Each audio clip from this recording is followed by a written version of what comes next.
My name is Ethan Hayes, and the day I got arrested started just like any other. It was a quiet Tuesday morning in Crestwood. I was sitting at the kitchen table, scrolling through my phone, eating cereal. Nothing felt strange until I heard a knock on the front door. It wasn't rushed or angry, just firm. I opened it, and 2 police officers were standing there. I blinked, completely confused. One of them asked, "Are your parents home?" I nodded and called for them. Then they said they had a tip about illegal drugs in the house. My heart skipped. My first thought, it had to be Jaden, my sister. She was always mixed up in something. But before I could say a word, they asked to check my room. I let them in, still thinking this was some weird mistake. We all followed them upstairs, me, Mom, Dad. The officers didn't hesitate. They went straight to my dresser, pulled open the bottom drawer, and one of them reached in and held up a small plastic bag full of pills. My stomach dropped. "That's not mine," I said instantly. "I've never seen that before. I swear." I turned to my parents. They had to back me up. They had to tell the police this was wrong. But they didn't. My dad crossed his arms. "We've seen him with that bag," he said calmly, like he was reading off a grocery list. My mom looked away. "He's been acting strange lately. Distant. Erratic." I couldn't believe what I was hearing. I felt like the floor had fallen out from under me. "Are you serious right now?" I asked. "You really think I'm hiding drugs?" Neither of them answered. I looked toward the stairs and saw Jaden standing there, watching. She didn't say a word, just stared, her face blank, her arms crossed over her chest. The cops told me to turn around. I didn't argue. I was too stunned to even move properly. I felt the cold metal cuffs click onto my wrists. Everything slowed down. My heart was pounding so hard I could barely hear anything else. "I didn't do this," I said again, this time more to myself than to anyone else. Rusty, my little scruffy dog, barked from behind the baby gate down the hall. He sounded scared. I wanted to go to him, but I couldn't. As they walked me out the door, I turned back one last time. My mom stood still. My dad said nothing. Jaden leaned against the wall, not meeting my eyes. None of them tried to stop it. None of them even looked sorry. In that moment, I knew I was alone. They say every family has a favorite. In mine, it was never a question. Jaden was the golden child, always had been. She was 3 years older than me, and from the moment I can remember, she was the one everyone praised. Teachers loved her. Neighbors smiled wider when she walked by. My parents treated her like a prize. It didn't matter what she did.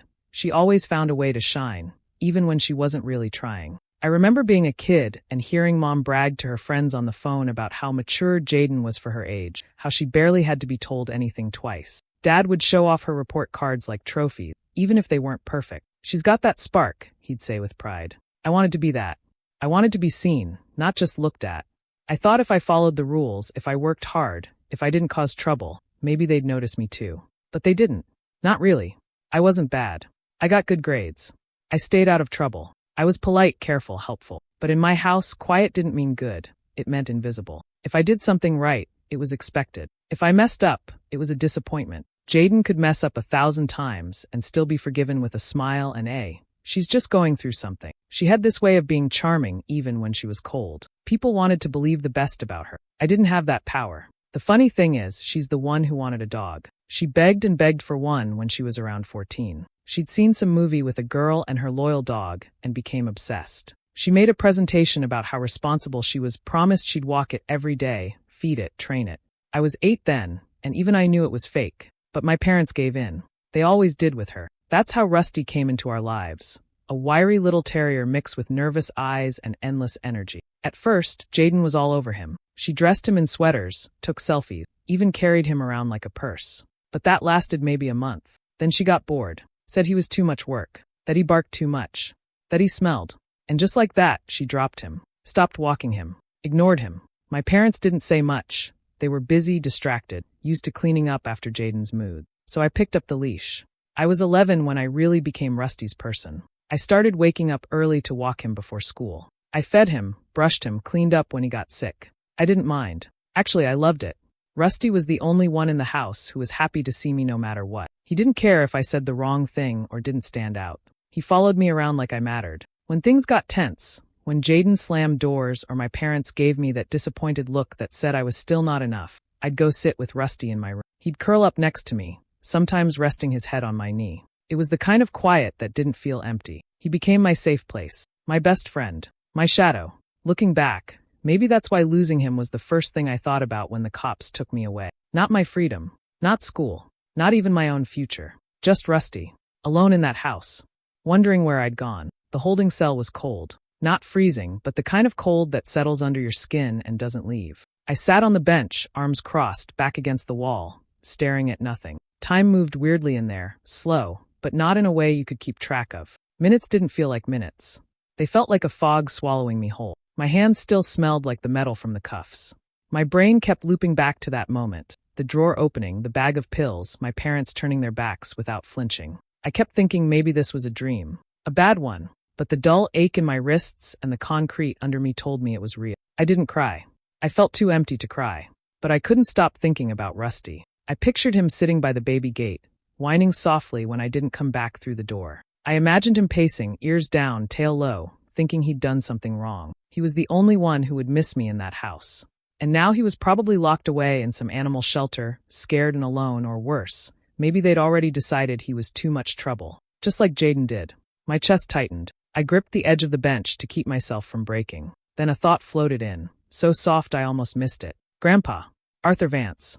My mom's father. Retired engineer. Lived alone just 10 minutes away, still in Crestwood. He wasn't the kind of grandparent who sent cookies or wore cozy sweaters. But he had always been kind to me. Quietly kind. No lectures. No pressure. He once told me, "You're better than they let you believe. Don't forget that." I hadn't seen him in months. My parents didn't like when we got too close. He might believe me. If anyone would, it'd be him. I closed my eyes, focused on his face, on his calm voice, on the way he once helped me fix a broken lamp in my room and told me every problem had a solution. You just had to look from the right angle. That's when it hit me. The camera. My eyes snapped open. I almost said it out loud. A few months back, Rusty started having weird spells. Little seizures. They didn't last long, but they scared me. I wanted to know if something was triggering them when I wasn't home. So I got a cheap motion-activated camera and hid it inside an old teddy bear on my bookshelf. The bear faced my dresser, right where the police found the drugs. I'd completely forgotten it was still there. My heart started racing. If the camera caught something, if it recorded someone going into my room, someone putting that bag in my drawer, then I wasn't lost. I had proof. I had a chance. I gripped the bench tighter, suddenly alert. It was a spark in the dark, the first one I'd felt since the arrest. I could almost see the image in my head. Jaden sneaking in, her hand sliding the drawer open, the bag slipping from her sleeve. That camera could save me. Now I just had to find a way to get the footage before anyone else did, before they destroyed it. As soon as the thought landed, I stood up from the bench like I'd just been shocked. My heart was racing again, but not from fear this time, from urgency. I had one call, one chance. If I used it right, I could still fix this. If I messed it up, that footage might disappear forever, just like the truth. The guard came by the door a little while later. "You want your phone call or not?" I nodded fast. "Yeah, please." He led me out, didn't say much else. Everything still looked gray and washed out, like the whole world was made of cement. But inside, I was burning up, trying to stay focused. They gave me a phone. One call. No redial. No second chances. I punched in Leo's number. He answered on the third ring, sounding half asleep. "Hello. Leo, it's me. Ethan." "Ethan? What the hell, man? What's going on?" "Your parents said." "Don't believe anything they said." I cut in. "Listen to me. I need your help. Like now. You're the only one I can trust." There was a pause. Then Leo said quietly, "Okay. What do you need?" I closed my eyes, trying to keep my voice steady. "You have to go to my house. I need you to get Rusty. He's probably in the laundry room, behind the baby gate. Take him with you, no matter what." "All right. I can do that. But your parents? Don't talk to them. Don't let them see you if you can help it. Just act like you're there for some old hoodie or book I left at school. Whatever. But once you have Rusty, go into my room. Bookshelf, third shelf from the top. There's an old teddy bear. It's got a camera hidden inside. Motion activated. The SD card should still be in it." Leo didn't speak for a second. "Leo, I'm serious. That camera might have proof. I think Jaden planted the drugs in my drawer. The bear faces it. I need you to get that footage before someone finds it and erases it." "Jesus," Leo muttered. Okay. I got it. I'll get Rusty, the bear, everything. Where do I take it?" "Hide it for now. Don't say anything to anyone until I can call again or someone contacts you. Just keep it safe. Promise me." "I promise," he said. "You'll be okay, man. I'll get it." My chest eased a little at those words. For the first time since the arrest, I felt like I wasn't completely alone. The guard tapped the glass. "I have to go," I said quickly. "Just be fast. Be careful. I'm on it. Stay strong." The line went dead. The officer led me back to the holding cell, but something had shifted. I wasn't just sitting in there waiting anymore. There was a plan now. A move. And Leo had always come through for me, ever since freshman year. Now it was a race against time. Against Jaden. Against my parents.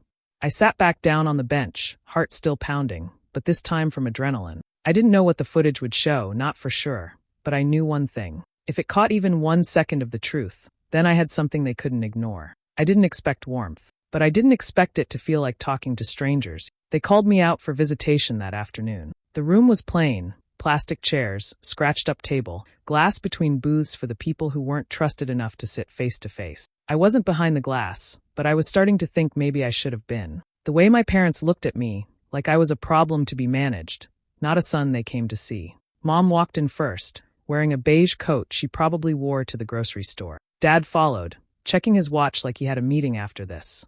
They sat down across from me without saying hello. "We brought you some things," my mom said, pulling a plastic bag from under the table. "Toiletries, a few snacks, toothpaste." "Thanks," I muttered, though I wasn't sure if I meant it. It felt more like charity than care. They didn't ask how I was. They didn't ask if I was scared. I looked between them, waiting for something, an apology, confusion, even regret. Instead, I got silence. Finally, I said, "You know I didn't do this, right?" Dad didn't flinch. "Ethan, let's not start with that.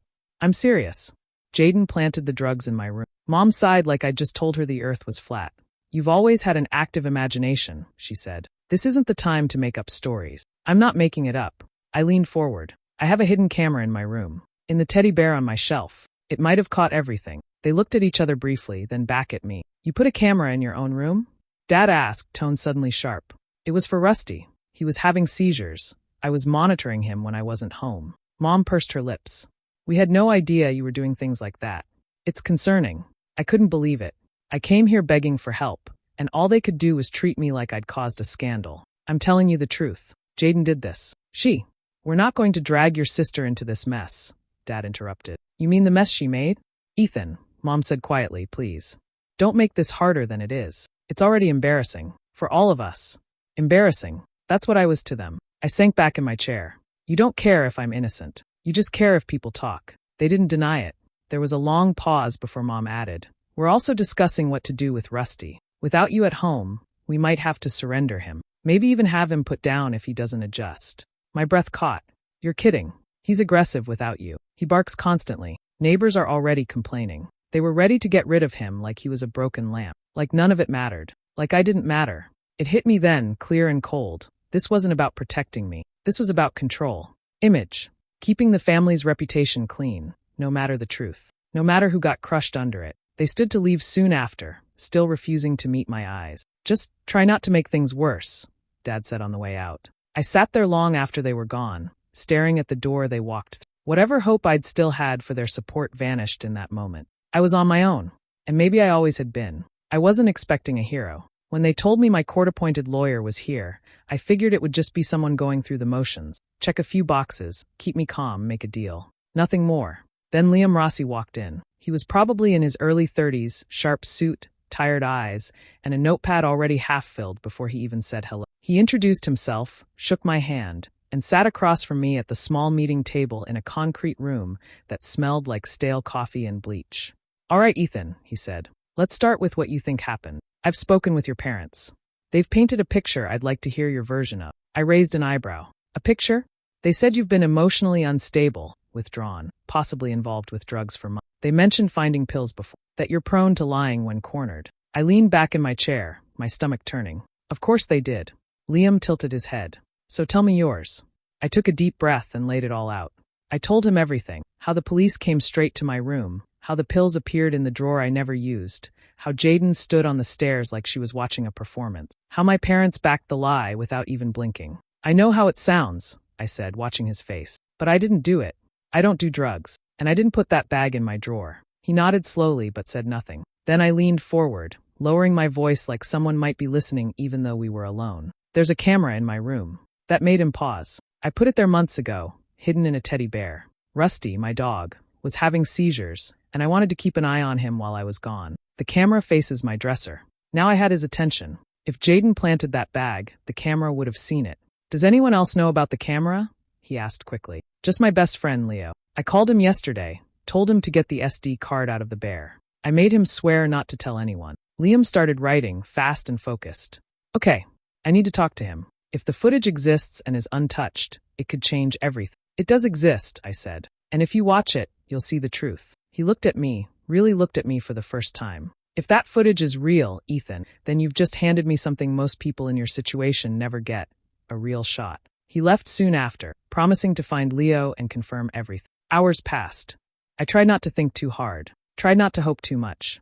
The next morning, he was back. He walked in with a flash drive in his hand and a look I hadn't seen on anyone's face in days. Belief. I watched the footage, he said. It's all there. Jaden comes into your room the night before the arrest. She takes a plastic bag out of her sleeve and puts it in your bottom drawer. I closed my eyes. Relief hit me so hard I almost laughed. I hadn't imagined it. I wasn't crazy. I was right. We're arranging a pre-trial meeting, Liam added. Your parents, Jaden, me, and you. They're going to see the footage, and then they're going to have to answer for it. For the first time since everything fell apart, I felt like the ground under me was solid again. This wasn't over, but I wasn't powerless anymore.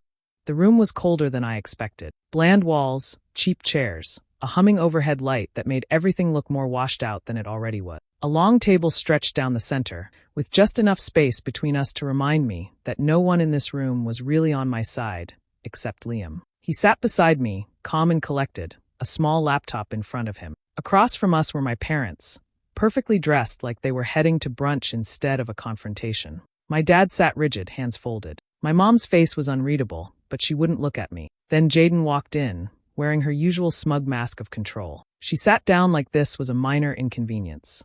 No one said anything for a moment. Then Liam broke the silence. Thank you for being here. What we're about to show you is security footage recovered from a camera in Ethan's room. Footage that was recorded the night before his arrest. He opened the laptop. Press play. Everyone leaned in just a little. The footage was grainy but clear. My room. The soft light from the hallway. Jaden stepping in, looking around carefully. She reached into her sleeve, pulled out a small plastic bag, the same one the cops found. Then she opened my dresser drawer and placed it inside, just like she was putting away laundry. She walked out without a sound. The room went dead quiet. My mom's hand flew to her mouth. Her face turned white as a sheet. My dad didn't move. He just stared at the screen, like maybe if he stayed still long enough, the footage would change. Jaden shifted in her seat. It was supposed to be nothing, she muttered, eyes flicking toward me. Nothing. I said, my voice low. You had me arrested, thrown in a cell. You were going to let them ruin my life. It was just pills, she said, defensive now. I didn't think it would go this far. Liam raised an eyebrow. You planted drugs. That's a felony. You lied to the police. That's another. And your parents gave false statements, knowing it was a setup. My mom finally spoke, her voice thin. We were trying to protect the family. We thought, if we just stayed quiet. You lied, I snapped. To the police. About your own son. My dad spoke for the first time. We thought you'd done it, Ethan. You were acting strange. You shut us out. No, I said. You shut me out. You believed whatever made your life easier. Jaden looked away. My parents had no more excuses. No one said sorry. No one asked if I was okay. Liam stood, calm but firm. The charges against Ethan will be dropped immediately, and the authorities will be informed of the false statements and obstruction of justice. This meeting was to give you a chance to see the truth before it hits the courtroom. He closed the laptop, stood beside me. I didn't look back at my family as we walked out of the room. They'd already shown me who they really were, and I was done pretending not to see it. I didn't realize how tightly I'd been holding my breath until I stepped into my grandfather's house and felt my chest finally relax. The door shut behind me with a quiet click, and just like that, the noise of the last few days faded. The shouting, the lies, the cold stares in that courthouse room. In their place was the soft scent of old wood and mint tea, the familiar tick of the grandfather clock in the hallway, and Rusty rushing toward me like he hadn't seen me in years. I dropped to my knees, hugging him tight as his paws thumped against my chest. He whined and licked my face, tail going wild. He was okay. I was okay. We were safe. Arthur stood nearby, watching. His hands were tucked into his cardigan pockets, his expression steady, the kind of calm that didn't need words. He waited until I stood up and said, "Come on, let's sit down." We went into his small study. A quiet, warm room filled with books, framed pictures, and sunlight spilling across the floor. He poured us both tea. He always did things properly, even when the world was upside down. "You already know I believe you," he said as we Saturday didn't need a video to tell me that. I didn't know what to say, so I just nodded. Then he looked at me with a different kind of seriousness. "There's something I didn't tell you before. I wasn't sure if it would matter, but now it does." He leaned forward slightly, folding his hands. "About a month before the arrest, I told your parents I was setting up my estate. Everything I own, my house, my savings, my accounts, I'm leaving it all to you. I stared at him. What? Why? He smiled faintly. Because you've never wanted anything from me except my time. You never treated me like a wallet. You listened. You cared. You checked in, not out of obligation, but because you meant it. I felt my throat tighten. They didn't like that, he continued. Especially your father. They asked me to reconsider, said Jaden was more prepared to manage it. Then, after you got arrested, they came back again, insisting I change the trust. Said you were dangerous, a drug addict, that I was risking the family legacy by giving it to you. My hands curled into fists. So they tried to erase me even before the arrest. They tried, Arthur said, but I'd already made it irrevocable, legal, untouchable. Their pressure didn't work. If anything, it made me sure I'd done the right thing. I couldn't speak. I didn't know how to thank him for something like that. You've got a long road ahead, he said, but now you've got a place to start from. You've got Rusty, a roof, and a future they can't steal. I nodded slowly, the weight in my chest lifting piece by piece. For the first time in a long time, I felt like I had more than just a way out. I had a way forward. The truth didn't just clear my name, it tore theirs apart. Jaden pled guilty to possession with intent and making a false report. Her lawyer tried to push for leniency, but the footage was undeniable. The judge gave her 3 years in state prison, with a minimum of 2 before parole. She cried when they cuffed her in court, but I didn't feel sorry for her. Not after everything. My parents didn't walk away clean either. They were charged with obstruction of justice, false reporting, and conspiracy to commit perjury. Their sentences were lighter. 18 months in county jail, followed by 2 years of probation each. Still, for people who lived their lives around status, image, and control, it was a brutal fall. The investment firm dropped my dad within a week. Clients stopped calling my mom.